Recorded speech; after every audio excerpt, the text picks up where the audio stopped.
welcome back to History 104. In this module, we're going to examine the westward expansion in the United States, looking at the Southwest, a little bit of the Midwest, and we're really going to focus on challenging old perspectives that we have of the Old West.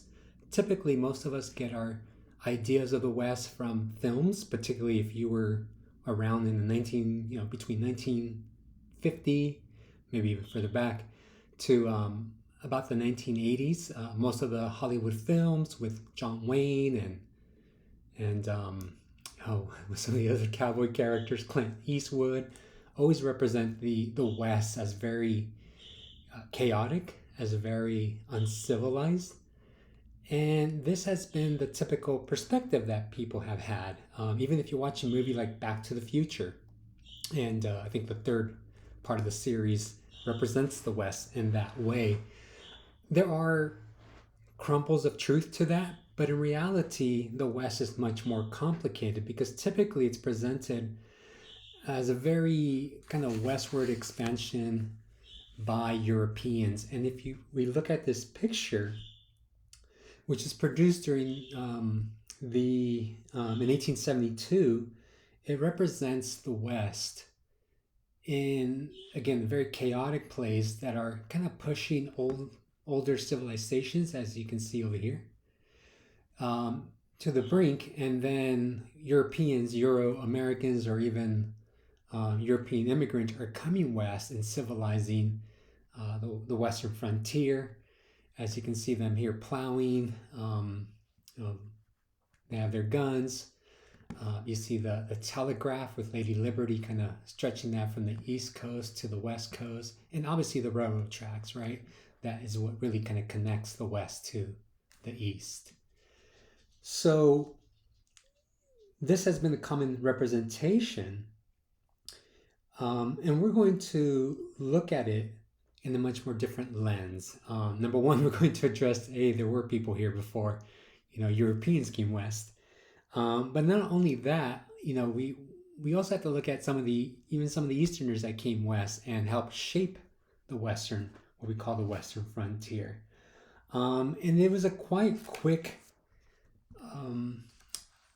modernization period, because by the 1900s, we really see Western cities rivaled Eastern cities, which is a very short period of time. I mean, if you look at the East Coast from the 1600s to maybe the close to 1800s, it took that long to kind of bring up the modern city in places like New York. Here it was done in a span of maybe 50 years, if that, right? So it really kind of shows the rapid, really industrialization of the West, and there's reasons why that happened, and we'll touch on that in a minute. So we begin by looking at some objectives. What's the point of this lecture? Number one is really to kind of challenge the idea that the West was built by a rugged individual. It really wasn't, these poor migrants from the East Coast coming and building forts and things like that and building the West. It was really the role of government. Government played a very important role in constructing the West.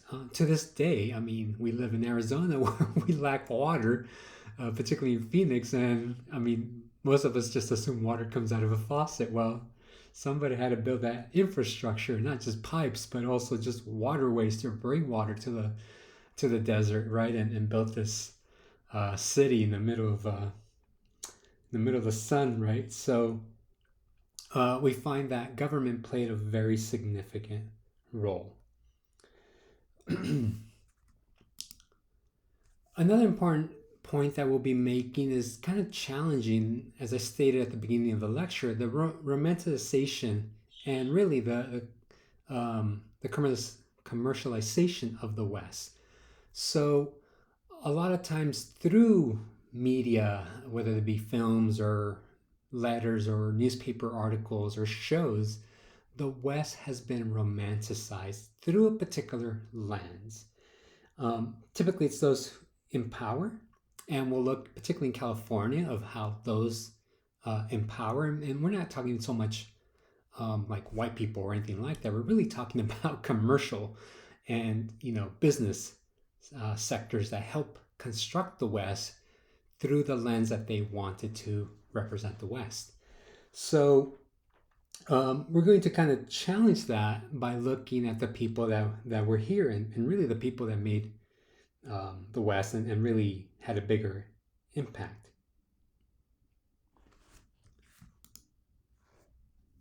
So by doing that, we look at different populations. So I won't touch too much on certain people just because the book already does this, right? You read the chapter, you took the quiz.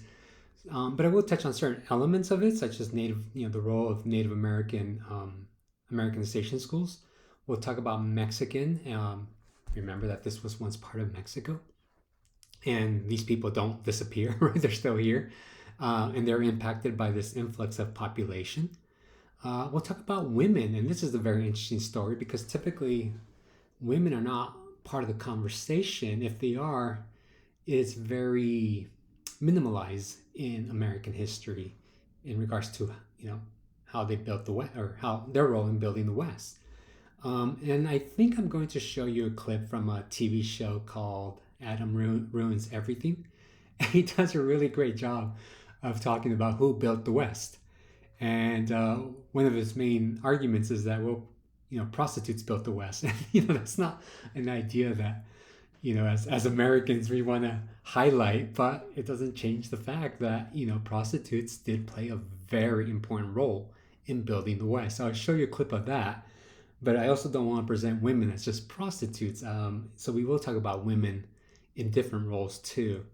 And then lastly, the role of African Americans and also, I guess, Euro immigrants and Euro Americans, because at the end of the day, most of these groups, whether you're white, Mexican, a woman, African American, or Native American, and poor, typically you did not profit, right? So this isn't a story of one group dominating another, particularly a racial group. This is really to show you a much more complex picture of the West, one that shows more of a spider web kind of interpretation of the West rather than this kind of linear progression that we've always been taught in elementary school or in high school, or again through different mediums such as films.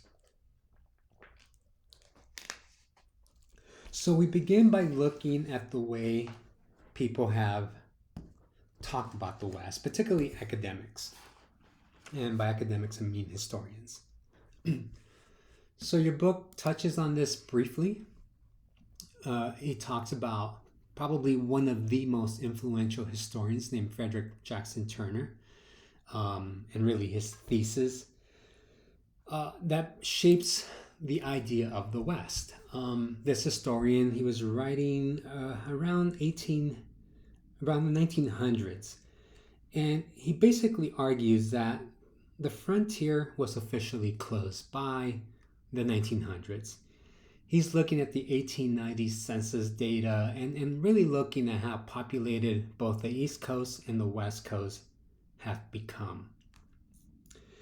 And in this kind of what people have labeled the frontier thesis, in this argument, what he argues is that the West, particularly westward expansion, really shaped the American character. And in doing so, it created this myth of the rugged individual. Now, this is something that as Americans, we hold very close to ourselves because, again, we all see ourselves as rugged individuals. We see ourselves as, working hard, and through hard work, you're going to succeed. And we call it a myth because the reality is quite different. I read a study recently that noted that, people, when you start off in one economic class, particularly lower class Americans, and this is Americans as a whole, only about 20% are actually successful in moving out of their original economic class, which tells you 80% of people don't leave the status that their family were in. So most people, if you were poor, you will continue to be poor. But again, the American mentality is that if you work hard, then that will pay off in monetary means. You can believe that if you want, That's great. Again, it's part of the American idea. Not really unique to America. I mean, many people succeed in different parts of the world. Um, you could look at places like Mexico, Argentina, um, Chile, and so forth. Canada. That those people did well too when they migrated to those places. So, but it's become part of who we think we are. So in coming west, this kind of westward expansion also helped create this sense of opportunity because there was land. There's this idea that people were able to obtain that land and succeed. And again, we'll look at white Americans and see what ends up happening to them. As I mentioned, upward mobility. Um, so these concepts of rugged individualism, according to Frederick Jackson Turner, help develop ideas of innovation. And in doing so, because people have access to land, it promotes ideas of democracy and equality because everything is now determined by your hard work. Whereas in Europe, a lot of times you're born into a social class or a socioeconomic class. In America, the belief is, again, that if you work hard, that you sacrifice, and if you command respect from others, then your past doesn't really matter. Unlike Europe, where again, like you're born into a family, right, where name carries a certain amount of privilege. Your opportunities are limited. So this has been the common way that Western American history has been presented through this lens. Now, historians in the 1970s and 80s begin to challenge this argument because what Frederick Jackson Turner does is pretty much ignore all the people that were here, right? That already own land here. So we're not just talking about Native Americans, but we're talking about other groups of people such as Mexican and eventually become Mexican Americans through the U.S.-Mexico War. And you have historians such as Patricia Limerick, who writes a very significant text called The Legacy of Conquest, which provides a probably more realistic perspective of Western history.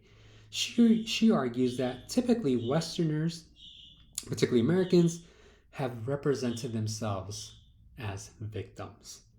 So they were just, trotting along to the west, and they landed on some land, and then Native Americans came and attacked them, right? So they are these innocent victims that things got, all these actions happened to them, and they had to, make a heroic stand and fight off these things, right? And again, that's not the way things happen, right? Native Americans kept on being pushed further and further and further west to the point where they had nowhere else to go. So sometimes they did have to retaliate, and typically they were the ones who were the victims, not these Americans. So again, it challenges that perspective.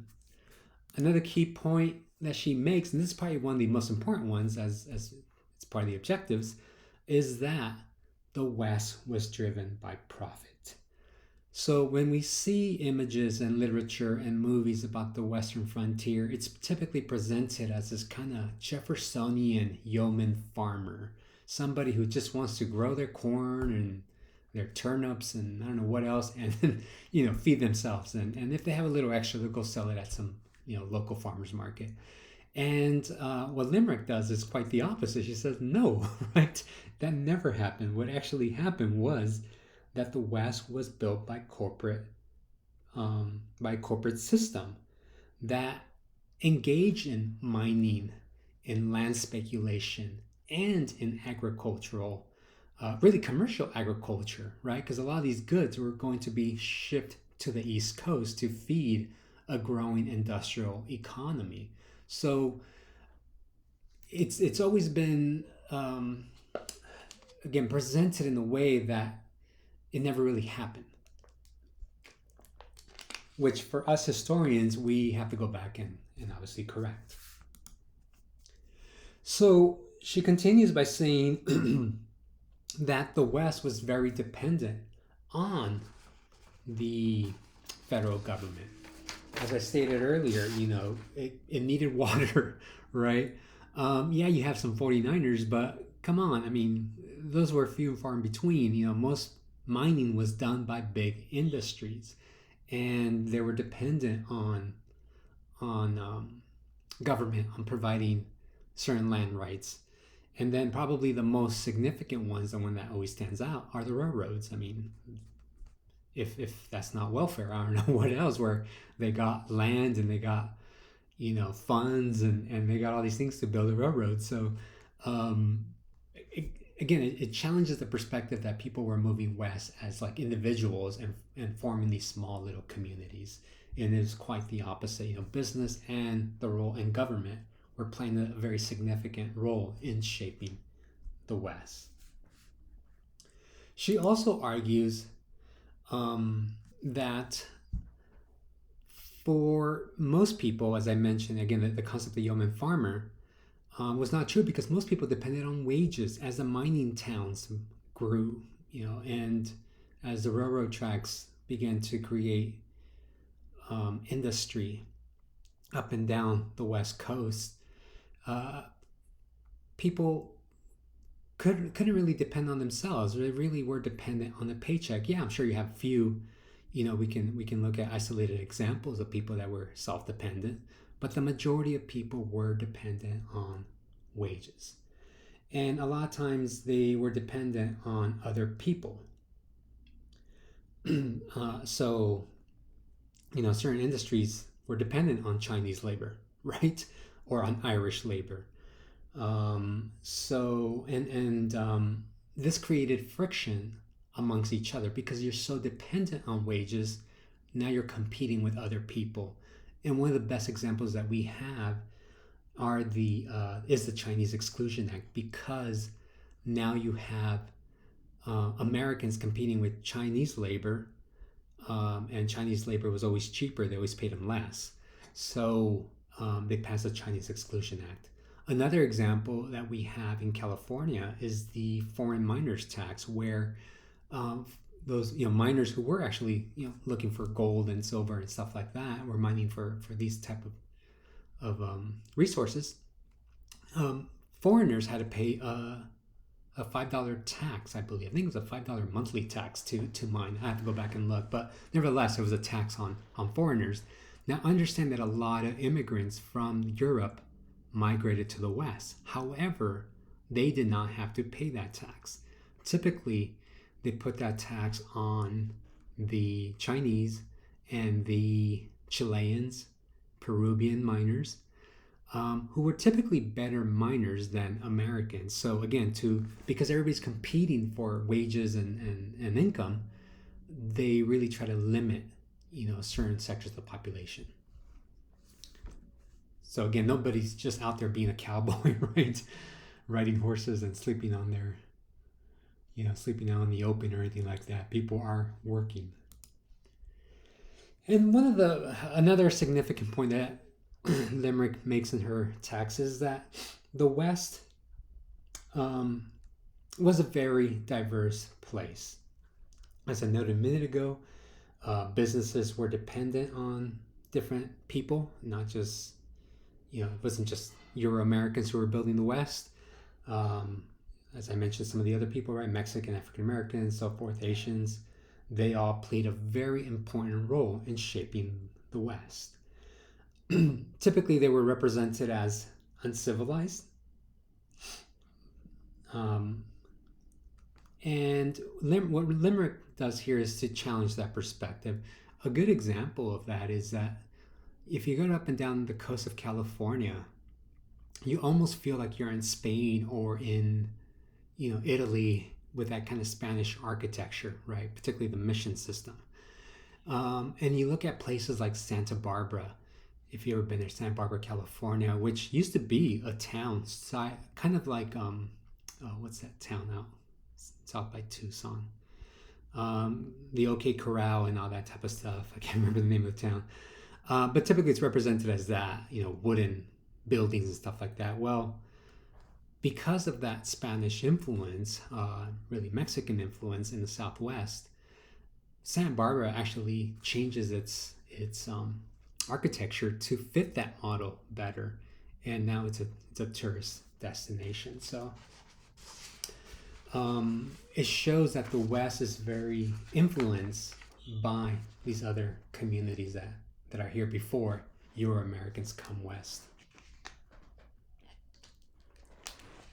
Along with other examples, again, I'm just touching the tip of the iceberg here. All right, so let's begin again. So Limerick's perspective is much more truthful than the Jackson Turner thesis that's always been presented in the last, prior to the 1980s. So let's begin by kind of challenging some of those elements of Jackson Turner, right? We begin by looking at the role of government and how they shape the West. So just to give you an example of kind of three significant acts that came into being during this period between 1848 and 1900. The first one that we're going to talk about is the Morrill Land Grant College Act, where government basically took land, sold it, and they would build different types of educational centers to innovate, right? So again, this is a positive, but we see the role of government playing a very important role in opening territory. So they were established to, or they took the funds and used to establish colleges that focus on agricultural and technological education. Now this had some impact, but the one that had the largest impact was the Homestead Act. So the Homestead Act will give people up to 160 acres of free land if you're living to live on it and improve that land for 5 years. So the U.S., if you ever seen the movie, was it Far and Away with Tom Cruise and Nicole Kidman back when they were married, a movie from the 1990s, kind of presents this idea of the Homestead Act, where migrants from Ireland are coming to America because the U.S. is opening territory in the West. Now, there's some truth to that film because a lot of companies went to Europe to advertise these things, not so much because they wanted people to get free land, but there are other reasons, and I'll talk about that as we get there. But a lot of immigrants and landless farmers, from the East Coast, along with single women and ex-slaves, took advantage of this opportunity because it was a major opportunity. As Native Americans begin to be pushed further and further west, these lands are opened up for different type of Americans or Euro immigrants to come west and populate these areas. It opened about 600 million acres, causing the largest migration wave in America up to that point. And many of them took advantage of this, as I stated, but unfortunately, the majority did not succeed or, kept their land. We have even examples before the Homestead Act. During the U.S.-Mexico War, many of the troops that were fighting in that war were promised land. And unfortunately, because, many of them were in debt after the war or needed the money just to survive, ended up selling that land to speculators. So there is that benefit there, right, for some people to move up. But the reality is that the majority of white people did not benefit from the Homestead Act, unfortunately. And then another kind of major act that played an important role in moving people west was the Pacific Railway Act of 1862. Sorry if I get the years wrong. I'm supposed to say 1962, but 1862. And this was the whole idea of connecting the railroad tracks from the East Coast to the West Coast, where the Union Pacific was building west from Omaha, Nebraska, across the Great Plains. And they were supposed to meet the Central Pacific, who was building from California through the Sierras. So this is something that you're all familiar with. And here you see some of the pictures, right, where they meet. As you can see, there's a lot of Euro-Americans and Irish people in this picture. You don't really see the Chinese, even though they were instrumental in building these railroad tracks. And up here you see the picture of, again, land being given away and people advertising it, right? So this was, this connected the East with the West, but Congress, during this act, Congress granted 10 square miles of land for every mile of track completed. And this is very significant because railroad companies could always sell this land. So as they're building these railroad tracks, they would obtain this land. So if you ever seen a show called Hell on Wheels, and I'm looking for the clip because it's a very significant clip, but I'll quickly summarize it here. What the in that show, it shows them building the track. So you have the one who actually owns the railroad company, and then the guy who's like the foreman or something that's building it. And the foreman's like really excited because he wants to win the race. But the owner of the company says, "What are you, an idiot?" He's all, the goal is not to win the race. Who cares who gets the $1 million prize or whatever it was? The goal is to get land. So he wanted really the railroad track to maneuver, up and down states so they can get more land. And he wasn't that concerned with getting, this prize at the end, because ultimately the land was more valuable than this prize because you could sell land, particularly of the amount that they were receiving. And we see the government also subsidize the railroad companies, right, by giving land, as I stated, but also really cheap loans and cash, money. So again, there's that relationship between government and business.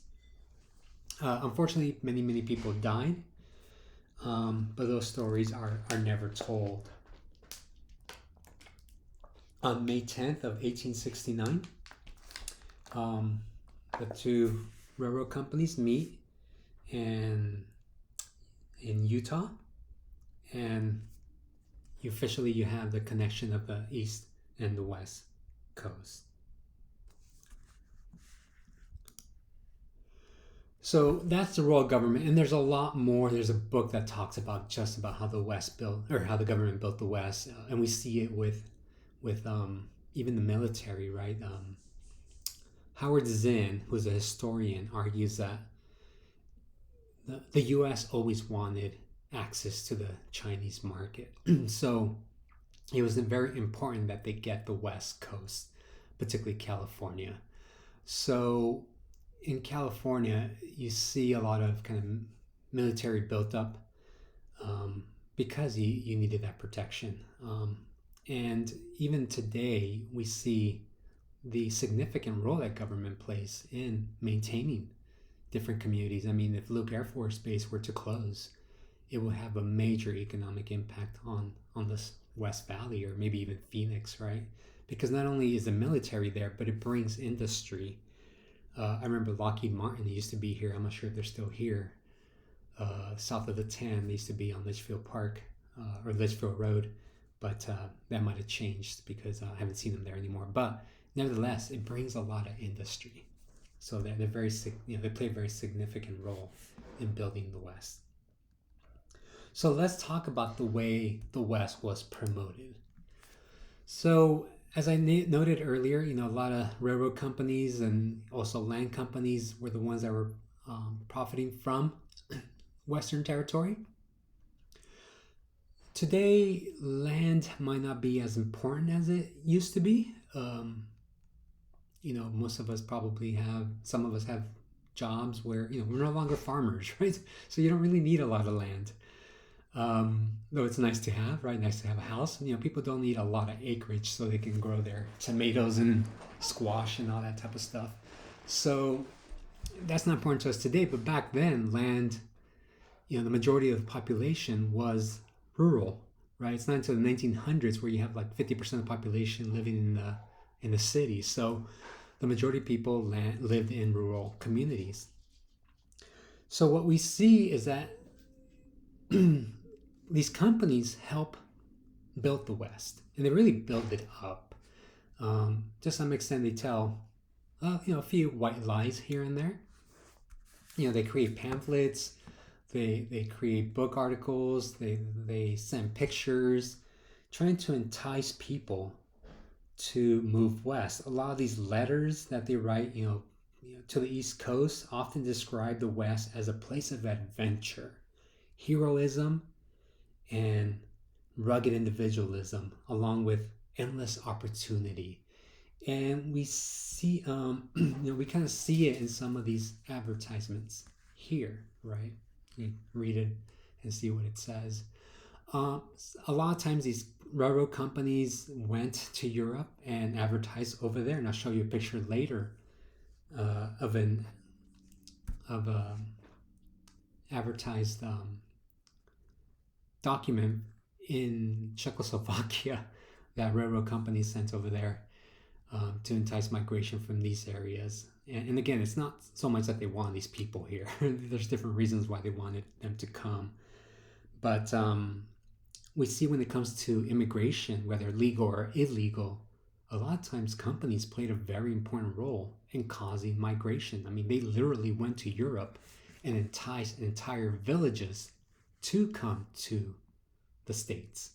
So when we talk about immigration, we have to look at it as a very complex issue, not as people just wanting to come over, because as we see here clearly, companies really pushed this kind of migration westward. We see in the post-1950s, the West was seen as a wide open land, roaring rivers, majestic mountains, and then pioneers battling hostile Indians. So a lot of this kind of narrative gets caught up in dime novels. And this is really where you see the construction of the cowboy. So when you look at real kind of cowboy history, and I'll talk about that in a minute, most cowboys are workers. They're not cowboys in the sense of Billy the Kid and those type of characters that have been presented. We're not saying that they didn't exist, because they did. But the majority, if not probably 95% of them, if not more, were workers. Cowboy is another word for a worker, basically. But through these kind of letters and would eventually become what are called dime novels, talk about cowboys and kind of Western life. So these cowboy stories, which were produced in the 1860s, were fictitious. Were about fictitious characters, such as a character named Deadwood Dick and Calamity Jane. Some of them based on real characters. I think Deadwood Dick was an African American. Was based off African American cowboy, but he became white in the stories. But these began to shape the idea of the West. And then by the 1880s, you have the characters like Buffalo Bill, who was a very significant person. He was known as a buffalo hunter, and he also worked for the Pony Express. But stories were made about his life, which he never profited from. So he decided to take advantage of the way his stories were told and created this kind of West Coast circus-like production, which created these shows and traveled throughout different parts of the United States. I think he even went to Europe, and provided a representation of a fictitious Wild West, with clashes with Native Americans, reenactments of life in the West, at least through this kind of lens. A lot of cattle drives and exhibitions of marksmanship, right? So a lot of gun shooting. So the show got so big, eventually, it had about 400 horses and 650 cowboys, Native American characters, musicians, a support staff. So it was a massive show that represented the West through a very, very close lens, right? Of, again, how dime novels represented the West Coast. And then you have, you have characters like Annie Oakley up here. You know, she's actually not from, the Wild West, if you will, quote unquote. She grew up in Ohio, which was an industrial city at that time. But she was a great sharpshooter. She, at the age of 16, she actually beat a professional uh, sharpshooter. And I mean, she would put on the show. She would shoot cigarettes from her husband's mouth, shoot coins from his fingers. Would use mirrors, and then shoot behind her back. And it I mean, it was full of excitement. I mean, poor guy. I mean, I hope he never got shot at.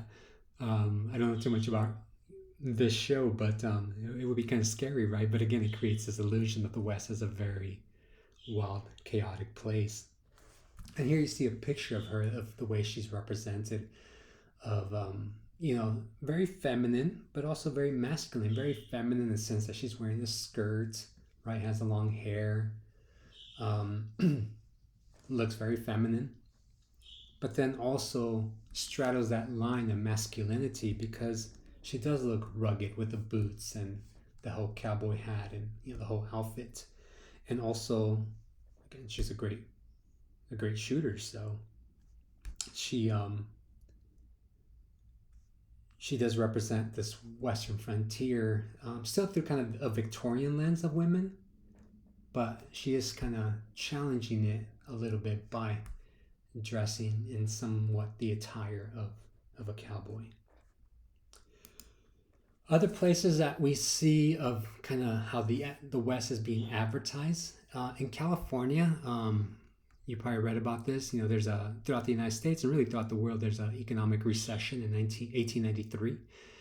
And in order to kind of build up business in places like Los Angeles and other places up and down the coast of California, there's an association. This is specific to Los Angeles. There's an association called the Merchant and Manufacturing Association. They got together, basically a bunch of businessmen got together, and in order to attract more business, they created a very kind of romantic commercial representation of Los Angeles. And they represented in different forms. Number one, through parades, and number two, through the festivities, but also through the architecture. They really try to represent the West Coast. As I said, up and down California, you have the mission system through this kind of romantic Spanish land. So this is what historians have labeled a Spanish fantasy heritage. So they represent California as almost like a sleepy town before Euro-Americans came west. And they used to have parades at these events. Typically, the first float in the parade was Native Americans, and then the second float would be the Spanish, and then the third would be the missions, and then the final float would be the Euro-American float. And through this kind of parade, you would see basically this idea of how the West was civilized, which was, again, Euro-Americans coming west and civilizing this frontier. So through a parade, you get this visualization of their representation of the West. But ultimately, these events, they were called, depending on where you were at, but like in Santa Barbara, they were called fiesta. And they still hold it to this day. And they called it Old Spanish Days, when in reality, if you look at the people that were living in California pre-1848, pre-U.S.-Mexico War, typically in the parades they were represented as white. the people that actually lived in, pre-1848 California tended to be mestizos. Some of them were very dark. Pio Pico is a good example of that. Most of them were not landowners. Most of them were workers, but they're always represented as landowners. And again, there's just a lot of problems as to the way they represented the West. So picture like a Disneyland representation of the West Coast, which gives a false image of what the people were actually like. So as historians, again, we have to go back and challenge that perspective. So if you're interested in this type of topic, I do teach Chicano studies, and we do offer Spanish humanities, which I'm sure they cover in that class too. Some of these ideas that happen in California. So let's look at the impact that the West Coast had on real people, right? On really the majority of people. Because as I stated at the beginning, the majority of people did not succeed, right? And we're not just talking about, poor Native American and poor Mexicans. We're not about poor white people, right? I kind of feel pity for them too, because most of them ended up failing and losing everything that they had worked for. So many of these migrants west came for opportunity. So we already mentioned how the railroad and land companies would send agents to Europe, advertising and encouraging migration, west, bringing entire villages. And this is a picture I wanted to show you of an advertisement in a Czechoslovakian newspaper from a railroad company. And here you see it where kind of simple to understand, promoting that the West has a lot of land and, there's not much on the land, maybe a house up there. But by the second year, it begins to grow. By the third year, you have, you're growing food. Fourth year, much more populated. Fifth year, you have a little town, right? So again, if you're an immigrant in Europe, you're going, well, I don't have much over here. Why don't I try my luck over here, over in America, where they're giving away land? So some of them do take that opportunity and move west. But I think even your book notes with that introduction, that just didn't quite happen. We see, as I mentioned earlier, right, the largest wave of migration. Railroad companies brought over 2 million immigrants from Europe between the year of 1870 and 1900s. And there's a direct correlation here, right, of American companies going to a foreign nation and enticing immigration to the United States. So what happened to some of these people? And there's just too many individual stories to talk about, but just from a statistical perspective, we find that the majority of them went bankrupt. People in the Great Plains, faced harsh climates, very poor soil, inconsistent water supplies, and limited access to transportation. So even though, you have all this land, you don't have all the other elements that you need to grow food. It is noted between 1878 to 1896, there was a lot of rain, making it an ideal place to farm, and people buying into the idea that this was consistent, right, year to year to year. By 1886, though, a drought hits the region, the Great Plains, bringing insects which end up destroying their crops. Their wheat farms, which were meant for like the global market, basically were destroyed by these insects, and farmers just lost everything. In addition, again, we think of these farmers as just, growing their food on their plot of land so they could sustain themselves. The reality that many of these farmers were sending their goods to the global market. The book talks about this, right? By the 1850s, you really see the United States begin to push towards foreign markets. And we see that other countries are doing the same thing. Everybody's trying to sell their wheat to different places in the world. So a lot of times these farmers in these Great Plains could not compete with farmers in Russia and South America or not Australia. So they're not really there to sustain themselves. They're really there as some kind of commercial agriculture. And unfortunately, somebody is producing it cheaper than they are. It is noted by the 1880s, farms with 1,000 acres or more began to dominate the West, which is really commercial agriculture, right? It's not your mom and pop farm. And they tended to buy out some of these other little farms because they just had more money, better farming equipment that you needed for plowing and sowing and harvesting. So this is a lot like what's happening now with the housing market, right? People want to buy a house, and they're quickly beaten by investors, right? And we're talking like Zillow and all these other Open Door, right? All these companies that are buying all these homes where couples or single-headed households or just single people, particularly your generation, are trying to buy homes, and you can't, because you can't compete with all this foreign investment that's happening in the housing market. The same thing is happening here. All these farms are being bought out because some of these farmers cannot compete with commercial agriculture, right? So you do have a lot of speculators who go and quickly buy some of these homesteads and sell them for a profit.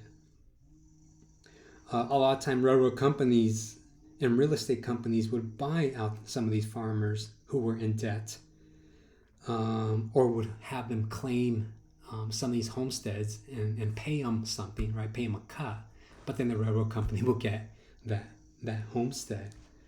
So it is noted that by 1900, only 52% of the original homestead claimants had acquired the legal title to their land. So about half of them had failed,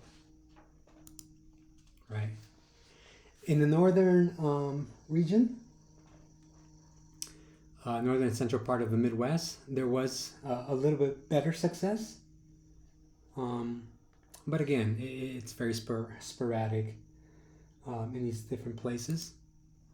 And finally, for most farmers, it was really a day-to-day survival, right? As I mentioned a little while ago, most farmers could not compete with large enterprises, with commercial agriculture.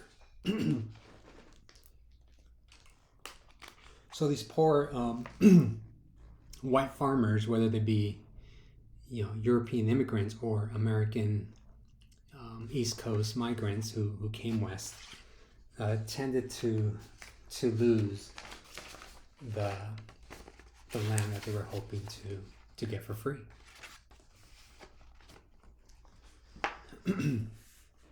So that's a little bit of what happens to Euro-Americans or European people. Now let's look at African Americans. So many African Americans ended up moving west because in the South they face a lot of discrimination. Even in Texas, you have a lot of them moving before the U.S.-Mexico War. Mexico did not have slavery; it was outlawed. So some of them once they moved to Mexico, they felt like, well, we're in a different country, we have our freedom. So some of them lived in Texas, but really after 1848 and specifically after the U.S. Civil War, we see a lot of African Americans move west to escape the violence that they faced, particularly with Jim Crow and all that stuff that happened in the South. One example of people that moved west and try their luck in some of these territories was Henry Adams. He was part of these what they call the exodusters, and they saw themselves as people who were. Lenu, stop it! Stop it! Sorry about that.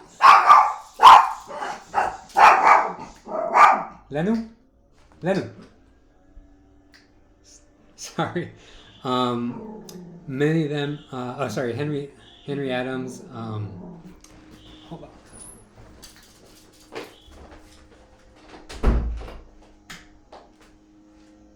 Henry Adams promoted kind of black empowerment kind of ideas in the sense that he kind of helped a lot of African Americans move to Kansas. But unfortunately, they tended to settle on poor land and really lacked the capital necessary to be successful farmers. So about 20,000 moved to Kansas, but only about a third stayed there. But still, they saw the West, at least in their eyes, that it was better than the South. Unfortunately, some of them did end up moving back to the South. Another kind of significant group of African Americans are the cowboys. As I mentioned earlier, the word cowboy is really does mean worker. It doesn't mean gunslinger, drinking, gambling, um, you know, having these quick draws in the middle of a town type of stuff, right? These are cowboys who move cattle from one part of the country to another. Um, so it is noted that in Texas, about a third of the cowboys tend to be African American or Mexican between the year of 1866 and 1895, which is a good number of them, right? Um, we don't really see a lot of African American outfits like kind of these groups, right, of workers who are moving these cattle from one part of the country, really from Texas, going to Oklahoma or Nebraska or something like that, or North Dakota. A lot of time they tend to be mixed groups, as you see in the picture, right? You see a few African Americans, some white Anglo Americans in these outfits. But African Americans were actually seen as some of the best bronco busters and ropers in these outfits. A lot of times, a lot of Anglo Americans did not like to deal with these type of things, so they would leave it to African Americans. So they were the best because sometimes they had no choice but to do these things. So as I stated, right, these are some of the top type of jobs that they did, which was a jack of all trades, right? Castrations, selecting the cows that were supposed to go to market, branding, as I mentioned earlier, bronco busting. Basically, you got to tame a horse, right? Things like that, right? So they were jacks of all trade. And they tend not to be paid that well, which is not unheard of. However, it's the cooks that probably got some of the better salaries in these outfits. So understand that they're moving cattle from one part of Texas, say, to Montana or whatever, right? So this would take a long time, and they're moving cattle not by railroads or by trucks, right? Things don't exist, but by herding them and basically on horse, moving them up and down the United States. So you're stopping continuously, so you need a cook. So a lot of times cowboys selected an outfit based on the cook, right? So most of the cooks tend to be African Americans. Some of them came from the South, so they worked in kitchens, so they were really, really good cooks. They tend to be paid $5 more than cowboys. And some of them, like some of these cowboys, were jack of all trades. Not only were they great cooks, but they were also, great ropers, great riders, and they had some. They were quite famous. There was a guy named Black Sam that a lot of people wanted to work under because they enjoyed his cooking, but also his singing, right? So he carried a musical instrument because he spent a lot of lonely nights out there.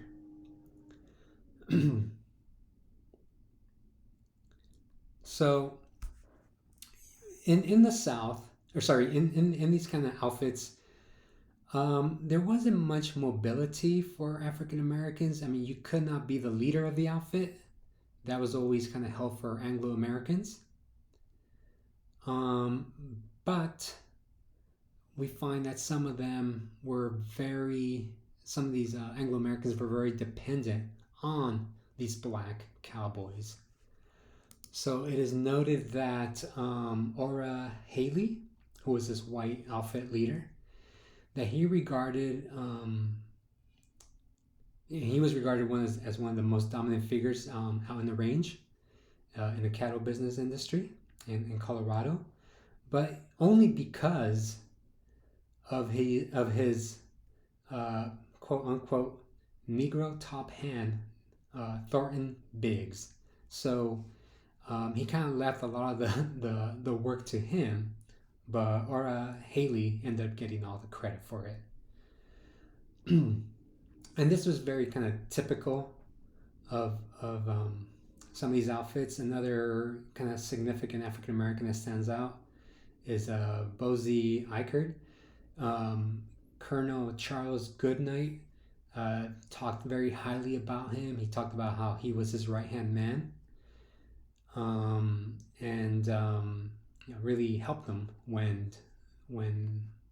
whenever he needed it. So very instrumental to the West.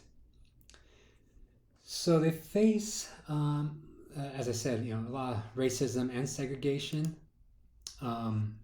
When they would go into towns, we find that many times they were not welcome into hotels or into restaurants because it was this idea that a white person is going to be serving an African American who they saw as beneath them.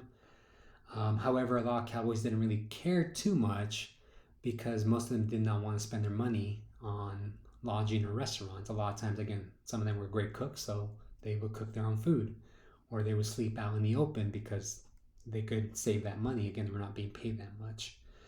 When they came to African American and African American cowboys and prostitutes, unfortunately, they were not allowed to go into some of these whorehouses. Not completely, but a good number of them would not be able to go into them. In gambling houses, they were allowed to gamble in some of these places because they had no problem taking their money. At bars, they were also welcome. They actually, did have segregation at the bar. Typically, on the right side at the bar, African Americans stood. On the left side, Anglo American stood. But they would commingle often, and they would share drinks, and that was okay, depending on time and place too. And when they came to dances, we find that African Americans were obviously not allowed to participate in formal dances, particularly with white women. So what tended to happen here is that African Americans would do a dance to entertain people, but once that dance was over, they would have to either sit on the side or leave the place because they could not dance with white women. So definitely, even though situations were a little bit better in the West for African Americans, by no means were they, any better. They did face some, racism and segregation. But there were, there was some, just depending again, time and place. There were some places where things were better than in the South. It just really, really depended. It is noted, though, by a historian that you don't really see too many clashes in the West between African Americans and white cowboys. So those were extremely, extremely rare. So it does give us an image, though, that all cowboys were not white, right? That you do have African American cowboys. There's a story. I think it was Bosie I heard that I think he worked for Wells Fargo or some bank. They would allow him to transfer money, from one place to another because the bank felt like, well, nobody's going to search a black guy for money, so he went unnoticed. So they would give him the money, and they would get safely to the next spot because they didn't think anybody would trust an African. People that are trying to rob some of these stagecoaches didn't expect African Americans to carry that much. So again, they were really trusted in some of these places. And I'm not sure if I already noted this, but African Americans tend to look not unheard of, right? Tend to work longer hours and harder than your Anglo American counterpart. So again, they did a lot of these jobs that Anglo Americans did not want to do. So it was up to them to do them. So that's why they were so well respected in these places. Racism, they did face it, but at the same time, in the West, it was a very kind of gray area. So it was there, but sometimes it wasn't, just depending on the situation. How we talk about white women in public space. For Mexican Americans, so again, here we're telling a story about different people, right, of the West. It wasn't just Anglo Americans coming to civilize the West, but we see that civilization is already there, and everybody's playing a role. So some of them being African American and so forth. Another example are Mexican Americans. Now, their story is different. I mentioned that I do teach Chicano studies and Mexican American studies, Mexican American history, and we go into greater detail here, so I'm not going to go too in depth. But with Mexican Americans, we find that after the U.S.-Mexico War, they were promised that they were going to be able to keep all their land. Unlike African Americans, when they come into the country, they come in as slaves. Not all, but they do become property, particularly in the South. For Mexican Americans, because of the Treaty of Guadalupe Hidalgo, they are seen as U.S. citizens, and they expect those rights to be upheld by the U.S. So they are protected by the U.S. Constitution. So they're impacted in many different ways. One of the ways is through land. So in places like Los Angeles, and if you still go there, you still see you still see their names. De la Guerras, Castillos, Sepulveda, right? These are all surnames of some of these families that used to own all this land in California. So the treaty, Article 10, promised all grants of land made by the Mexican government and remaining for the future within the limits of the United States shall be respected as valid. So basically, what the treaty said, that many of the Mexicans who were already here had the right to maintain their land, no questions asked. What happens though, a few months later, the U.S. government goes back and changes this. They say the American government, by suppressing the 10th article of the Treaty of Guadalupe, did not in any way intend to annul the grants of land made by Mexico in the ceded territories. These grants preserve the legal value which they may possess, and the grantees may cause their legitimate titles to be acknowledged before the American tribunal. So basically, in this example, the U.S. government was asking these landholders to bring paperwork to them to prove that it was their land. So they kind of went back on their promise in regards to land, and now it was up to these landowners to prove that it was their land. And here's an example of Pio Pico. I think I mentioned him earlier, who was one of these landowners. I think he was the last governor of California under Mexico, and slowly but surely they begin to lose everything.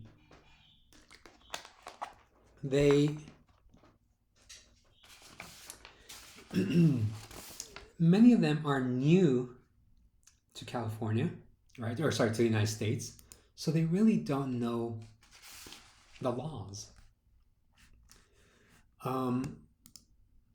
What ends up happening to them is that, now that they have to prove that it's their land, they need to essentially bring paperwork And since they were given a lot of land by the Mexican government, a lot of these property lines were never really specific. And that became problematic because for Americans, they like to be very specific when it comes to um, um, land boundaries. So in 1851, the US government passes the Federal Congress Land Act, where basically these Mexican, who are now American, Mexican people had to bring their proof that it was their land. And they were very specific as to what they needed. And understand that some of these land grants go back maybe a minimum 50 years, if not even longer. So, paperwork get lost, boundaries disappear, right? They don't remember because we're talking about thousands of acres here. So, what ends up happening is that about 3/4 of the land grants submitted these people that submitted the land grants submitted their paperwork, and about 3/4 of them were granted by the California um, Commission. But what ends up happening is that slowly but surely they begin to lose their land. So even though 3/4, which is a good number, right, were granted, there were other ways that they lost their land because all this stuff is expensive to do. You can't just submit something and they're gonna rubber stamp it. You need to get a lawyer. You need to do file paperwork, which costs money, right? And these, they were called dons. These land grant holders did not have a lot of money, so they had to pay these lawyers with land. So slowly but surely they began to lose it. This whole process took an average of 17 years, and this is significant. So pay attention. Within this 17-year span, you have Anglo-Americans moving onto their land. So as I mentioned earlier, right, a lot of land was given away through the Homestead Act, but a lot of it was horrible land, right, where you couldn't grow anything.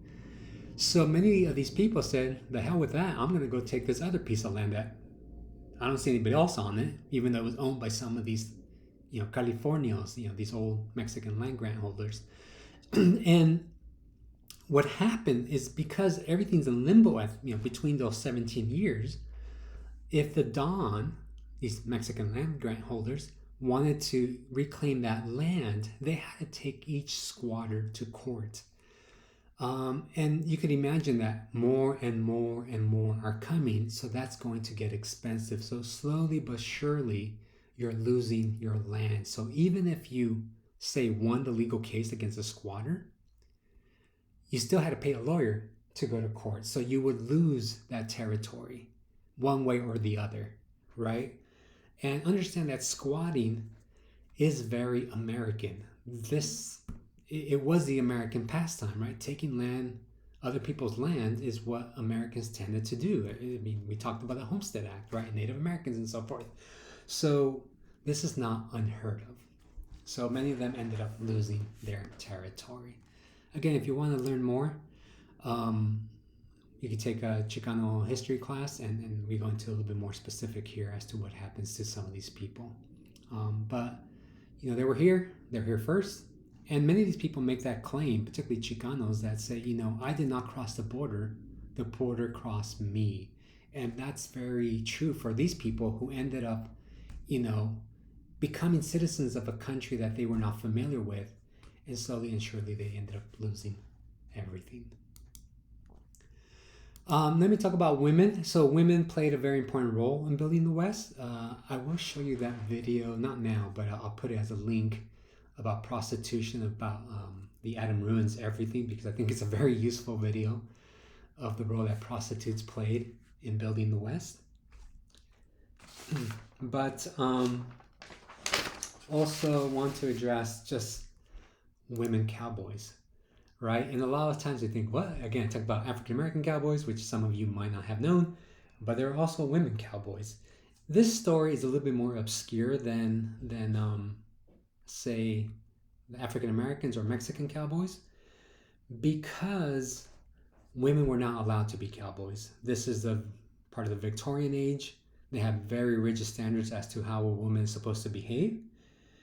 So a lot of women that wanted to be cowboys had to basically cross dress, had to dress as men.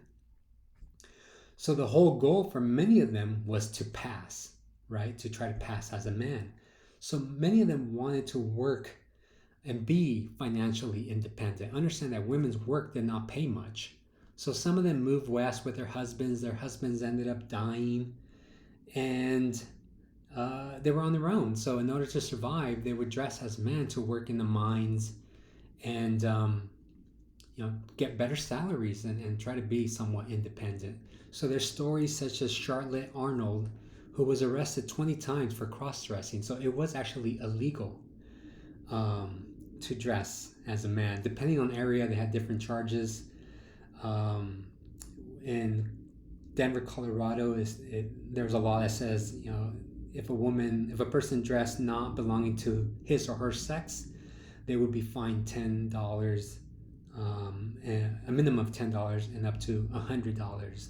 So Charlotte Arnold again was arrested 20 times for cross-dressing.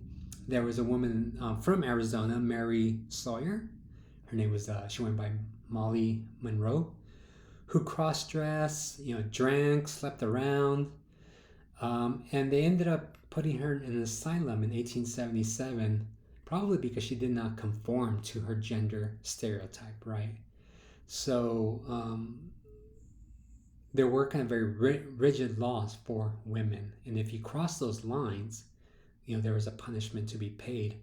Another woman, her name is Georgie Phillips, who served 60 days in jails for vagrancy and for wearing men's clothing. So again, this is just a snapshot because there were probably a lot more women, but most of these stories went unrecorded, And as I mentioned, many of them try to be economically independent. Women's work just did not pay that much. Some of them, again, worked in mines, as cowboys, worked in different areas, right? Some of them were that kind of cowboy, the Billy the Kid type cowboy. There's one woman who held up a stagecoach after she was, left to fend for herself. Her husband left her, and she needed money, so she held up a stagecoach. There's a person named Tom King. She went by Tom King.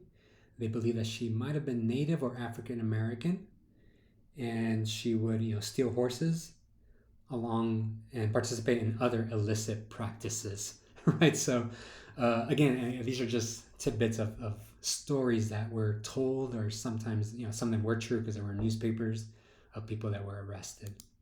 Oops. There was one woman, her name was Babe Bean, who was somewhat accepted, cross-dressing as a man. She was up in California. She was arrested in 1897 for cross-dressing. So this is really towards the latter part of the 19th century. And the reason why she did it is that she was supposed to be put in a convent, and so, but didn't want to. She didn't want to be a nun. So she married to escape that life, and then was miserable in her marriage, so she divorced and just ended up roaming throughout the West. She got a job with a local newspaper as a reporter when she got caught. They kind of took pity on her, and she was just like a town celebrity, so she became a reporter. Eventually, she left that job when the U.S.-Spanish War happened. She went into the military and served as Lieutenant Jack Garland. It is noted that she died in 1936. When her body was brought back, they discovered this body of Jack Garland. They discovered that her true identity, that she was really a woman.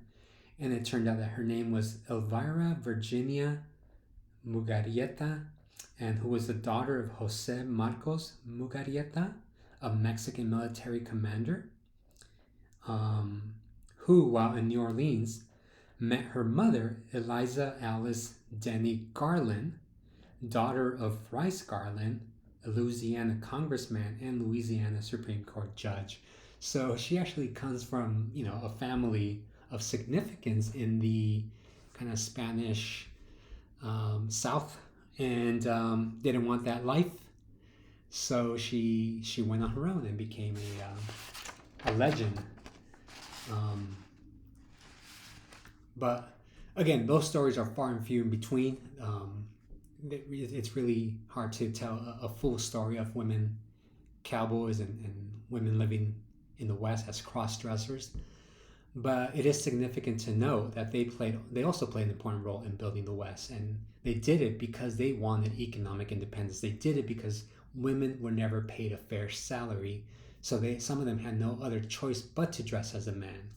So here's a picture of Babe Bean up here, where she was represented. All right, the last group we're going to talk about is Native Americans. So the book does a good job addressing Native Americans. I won't go into great detail about what happens to them because you can read that in the book. But I do want to talk about the assimilation and the impact that they go through, particularly towards the latter part of the century of the 1800s. So you have Euro-American people that do have good intentions. Native Americans, they're continually pushed off territory. American government promises and creates treaties with them, but then doesn't fulfill those promises. And as they keep on moving west, the question is, what do they do with them? So Helen Hunt Jackson, she's famous because she was a writer. She wrote a book named Ramona, but she also wrote this other book called The Century of Dishonor, who talks about the kind of horrible situations that Native Americans have gone through at the hands of the American government and at the hands of Americans.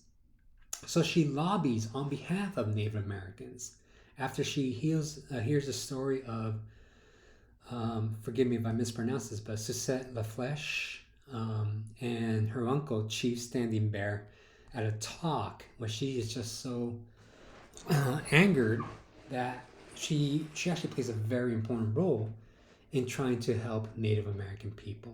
So she writes this book, A Century of Dishonor, which chronicles in great detail the misguided and murderous treatments by the U.S. government of Native American people. She pushes for a commission to study Indian affairs and tries to find a way where she can help, or at least the U.S. government can help Native Americans in a much more humane way, having better policy.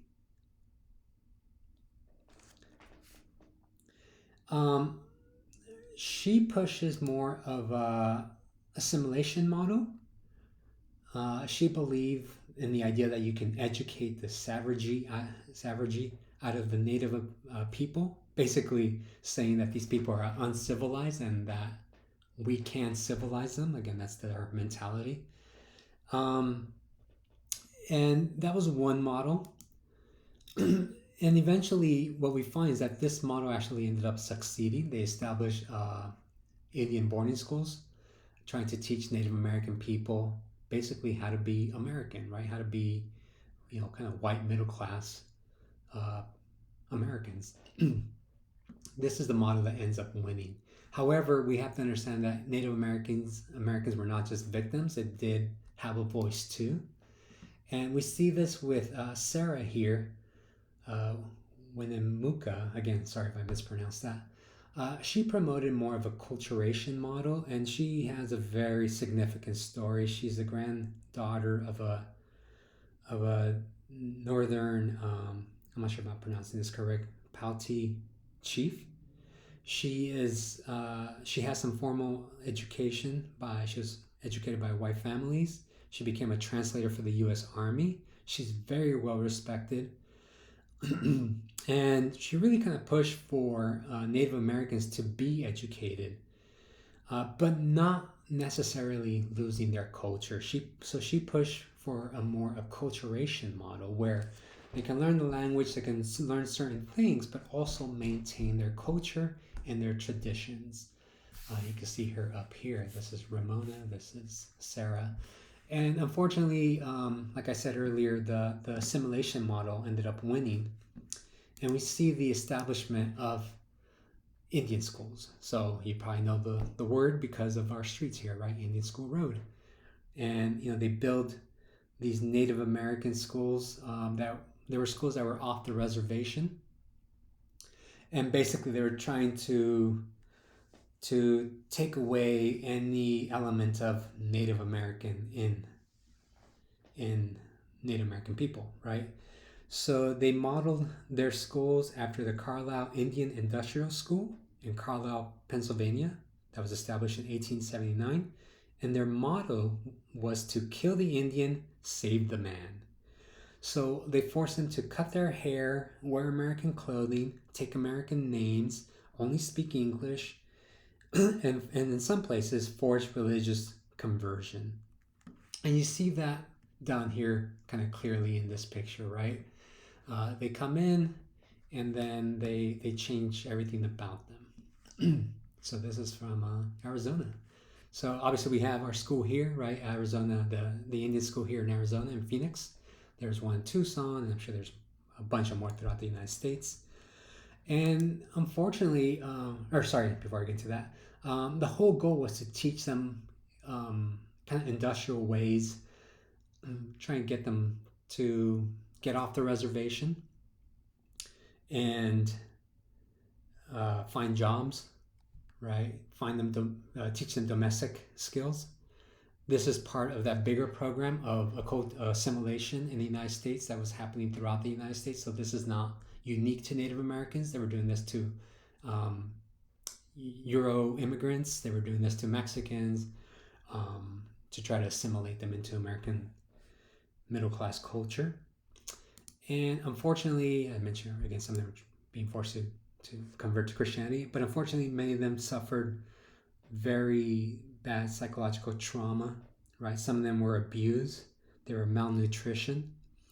They faced poor health. It is noted that 1 in 7 ran away, and many of them ended up committing suicide. And it got to the point, because they're being forced to convert, that we see the disappearance of both culture and language. And it's interesting, I was reading the story of a Native American girl who participated in the Indian school here in Phoenix, that she went to these schools and then went back to her reservation, right, with her family, and she was rejected by the majority of her family except her mom. The mom said something like, "You will always be my daughter." But it's a very kind of sad, tragic story as to what happened to Native Americans.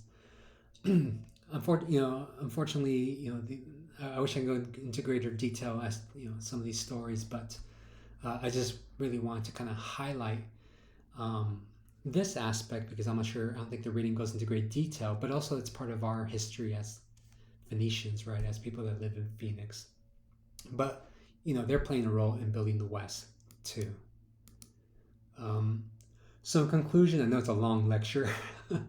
The more I read, the more I learned, the more I wanted to kind of share with the class, so you walk out feeling like you learned something. And if you go to ASU or any other university, you feel like, wow, I already know this because I learned it at my community college. But I do want to kind of challenge some of the perceptions that we've been taught, particularly somebody like me who's in their 40s, and we're taught these ideas that Europeans came west and civilized the frontier, that we find that the West did not represent this kind of Jeffersonian yeoman farmer, right? These people did not come west to farm their land and become independent farmers just to sustain themselves. It was always intended for them to grow a lot of food for the East Coast, and that is so key to address. Particularly the point that the West was built by government. And it's not just you might be thinking, it's just a crazy professor who read a few stories here and there. No. If you need a bibliography, I can suggest a couple books that talk about how the West was built, and again, the role that government had in building the West. So it wasn't just gunslinging cowboys out in the West doing that. And again, I'm going to show you that clip from Adam Ruins Everything, and I hope you can watch the entire 30-minute thing. I'm only going to show you the prostitution part, but the entire episode talks about the role of government and all these other people that helped build the West. So I hope I provided a better image of the West. I can't say it's the definitive story because it's not. These stories are still being I don't say rediscovered, but are being discovered because sometimes they're just hidden. These sources are sometimes hard to come by, and sometimes people just didn't care to tell these stories. So it's really significant that we portray the West as close to reality that it was. So we're not saying that God, what's that ghost town in like Tucson called? I'm sure some of you guys know it out there, right? We're not saying that those things at the OK Corral did not happen, because they did, but that wasn't the day to day, right? That wasn't, that was one time out of I don't know how many years, right? Few and far in between. Yet that's a story that's always been told.